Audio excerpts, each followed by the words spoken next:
A jar 15 centimeter long is filled with a transparent liquid. When viewed from the top, its bottom appears to be 12 centimeter below.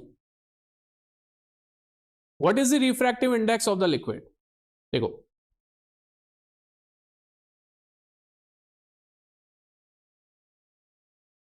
एक jar है जिसको कि एक liquid से fill कर दिया गया है। जार को लिक्विड से टोटल 15 सेंटीमीटर डेप्थ तक फिल करा हुआ है, यही मानना आपको क्वेश्चन के हिसाब से, यही इंफॉर्मेशन हमें मिल पा रही है।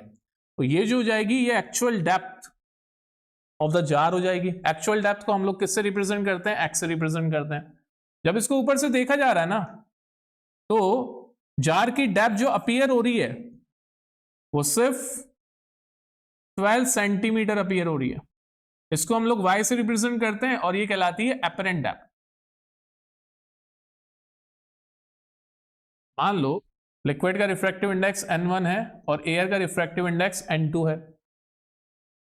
तो एक फॉर्मूला बनता है यहां पे एपरेंट डेप्थ,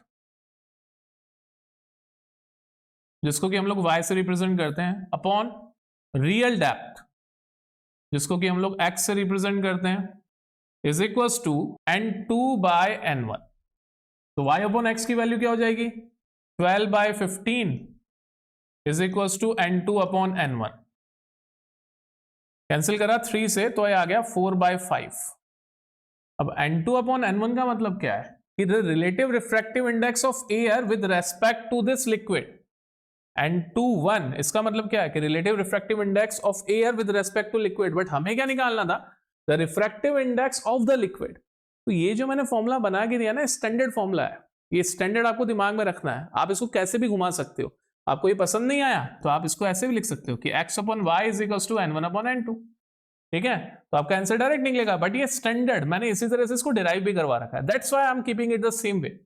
ओके, सो हमें लेकिन इस केस में n12 निकालना था, तो n12 क्या हो जाएगा? 1 अपॉन n21।